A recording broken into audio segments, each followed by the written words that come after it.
Have you ever found that there are some people, there's just no winning? You're in conversation with this person and you realize there is nothing I can say that is going to appease you. There's nothing I can say that's going to make this better. On today's episode, that's exactly what I want to delve into. Welcome to the Jefferson Fisher podcast. I'm coming to you from my hotel room in Chicago. In about 20 minutes, I'm going to be leaving out that door for my book signing.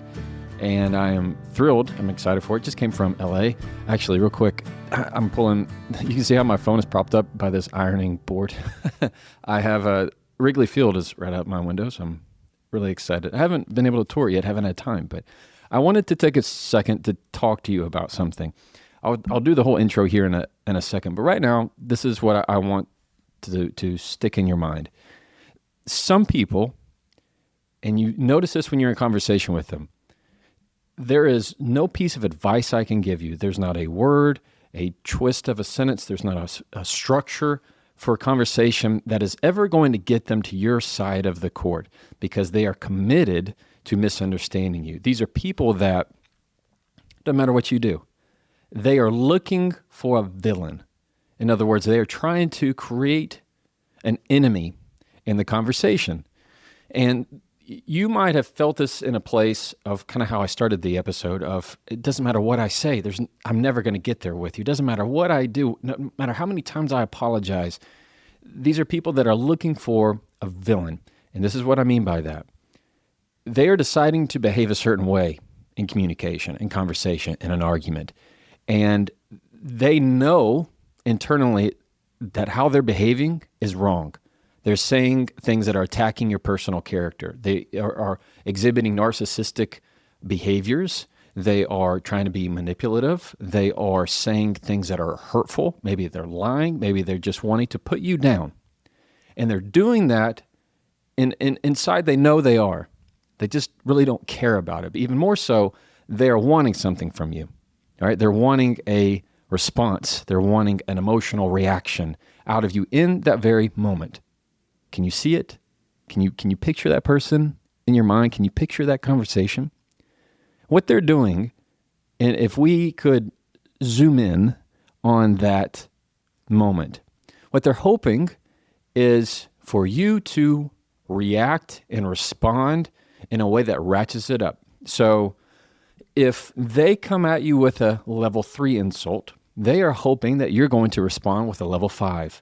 If they start yelling at a level 6, they are hoping you start yelling at a level 7. They want you to do more because right now they know that they're looking bad. They know it internally.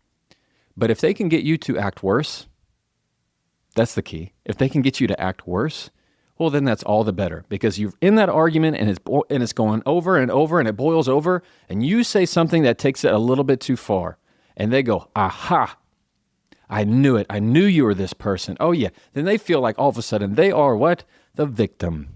The person who started the argument is all of a sudden the one who just can't take it. They're the ones that say, you always treat me this way. You don't care about me. And they do things that are incredibly manipulative. I'm telling you all of this for a reason. All right. And this reason is the people who want you to be the villain, you're not going to give it to them.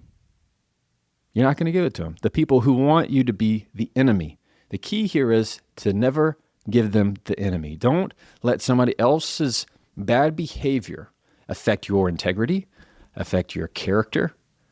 What does that sound like? So what does that mean, Jefferson? What do I do with that? All right, let's put it into 3. When somebody is, number 1, don't give them an enemy. When they start reacting negative towards you, you will not respond with negative. Mind you, I'm not saying at all that you do not defend yourself. You do defend yourself and you stand up for yourself and you stand your ground. It's this mindset that I like to teach and I teach all of my clients is that you don't have to push back. You just can't be pushed over. Meaning that if just because they throw something negative does not give you any reason to, well, maybe it gives you a reason, but it's not going to benefit you. It does not serve you to reach into your bag and try and look for something that's a bigger rock to throw, right? That's only going to hurt you. It's only going to bring down your energy, your integrity, and your character. And you're above that. So one, don't give them an enemy for a reason to make you feel less. Number two, what does that do practically? That means you're going to distance yourself from your care of them. Simple as that. Actually, it's not simple at all. It's much harder than it sounds. These are people that, even if you're related to them, even though they're in your life or maybe you work with them, you have to find a way to realize where you're going in life is somewhere they can't go.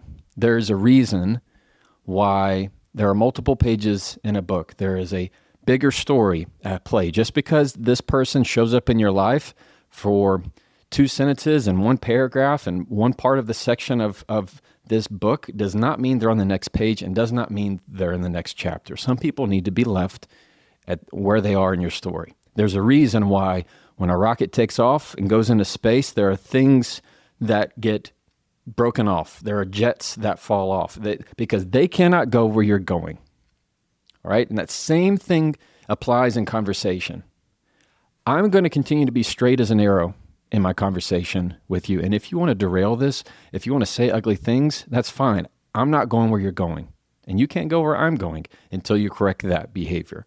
So 3, I want to end this final thought. 3, with any time that you need to look for things to say to yourself is number 1, what I like the phrases I like to use is to say, I'm not going there. I'm not going there. Somebody brings up something, says something ugly, negative. Aside from the different techniques we've talked about on this podcast and we're going to continue to talk about, I like using the phrase, I'm not going there. It's a quick way to say, where you're going, I am not willing to go. Simple as that. 2 is I like to say, I see things differently. I remember things differently. I'm not trying to argue their point. I'm arguing their perspective. And when they're trying to get me to a place that is negative, I'm just letting them know you're not moving me off of where I'm at. And 3, what I like to use, and this is something that is one of these statements that keeps you where you are in the conversation, and I like to use this with people who are particularly like bullies, is have 2 things in mind. 1 is using the phrase, that's disappointing. That's disappointing. That's disappointing. Somebody says something negative, that's disappointing. They're trying to push you. They're trying to make you the villain. They're yelling something ugly. That's disappointing. Meaning it's disappointing for them and it's disappointing for you because you expected more. You wanted more. And truly, that's what it is. You wanted more from this relationship, from this person. You wanted more of them. It's not even so much of expectations, but a standard by which you decide how you will be treated. And when you say, that's below my standard of respect, that's below my standard of respect, or I do not accept that. I do not accept that. In my tour, I've gone, this is my 10th city. My last one I was at was LA, and there was this beautiful little girl, sweetest little girl that came in with her mom, and she came in with these stuffed animals, and she had like 6 of them. And of course, we stopped. Anytime there's a kid, I immediately have them come to the front of the line because as a parent, I understand I'm not having a child wait 2 hours. No way. And she came in. I asked her the name of each one of her little animals, and she told me she was just sweet as can be. And she was really dealing with bullies and people who were mean. And she asked for a phrase that she could use. And the phrase I gave her was, I don't accept that. I don't accept that. And I'm telling you this right now because sometimes it might be something that even though I'm giving this to somebody, she was 7, he's 7 going on 8, is we need to hear that too sometimes. That it's okay to say, I don't accept that. I don't accept that. She wanted me to write it on a little bookmark for her. And it was just, she was precious. I don't accept that. When somebody's trying to make you the villain, I don't accept that. When they're saying something and wanting that response from you, understand the power is not you saying something right back in their face. The power is not you throwing it right back, just catching it and throwing it right back in their face. That is not true power in conversation. That is for the weak. That is for the people who are fine arguing with a fool. All right? The true power in conversation is realizing it's not a threat to you. It never touched you, and it never will. It won't even reach your feet. That's the kind of mentality I want you to have when dealing with difficult people. They give something to you, I do not accept that. I don't accept that. It's not something I open the door for. That's not something that's going to serve me and serve my life and improve my life in a positive way. That's going to enhance my relationships and my future and my legacy. All right? Cool? This is the Jefferson Fisher podcast. Thank you for listening to this episode. It's called the Chicago episode. I'm very much looking forward to my book signing tonight. I have a membership that's been a lot of fun. I'm getting a lot of joy out of doing it. If you are interested in continuing to push the limits of your communication, then I encourage you to join it. You'll find the links down in the show notes, as well as my newsletter where I send a weekly communication tip right to your inbox once a week, totally for free. And that's also will be in the show notes. My book, The Next Conversation, of course, is out. I think we're 3 weeks now of New York Times bestseller, which just blows my mind. And to thank you. Thank you to each and every one of you that has left a review or a star wherever you bought the book.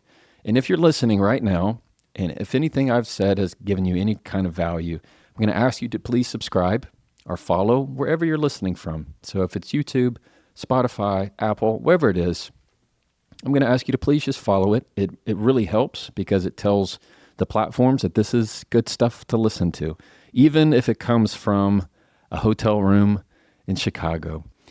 As always, I want you to continue to improve your conversations. And if you're wondering what this is, what I'm wearing, guess what? It's called Cozy Earth. Have you heard of it? I actually didn't plan this, but I wear it all the time.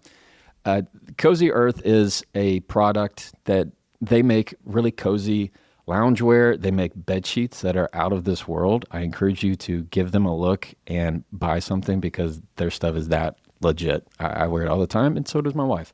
So you can go to cozyearth.com/Jefferson and use the code Jefferson for 40% off. That's cozyearth.com/Jefferson, and you can use the code Jefferson for 40% off. It's cool, it's nice, it's smooth. This is exactly what I'm wearing to the book signing.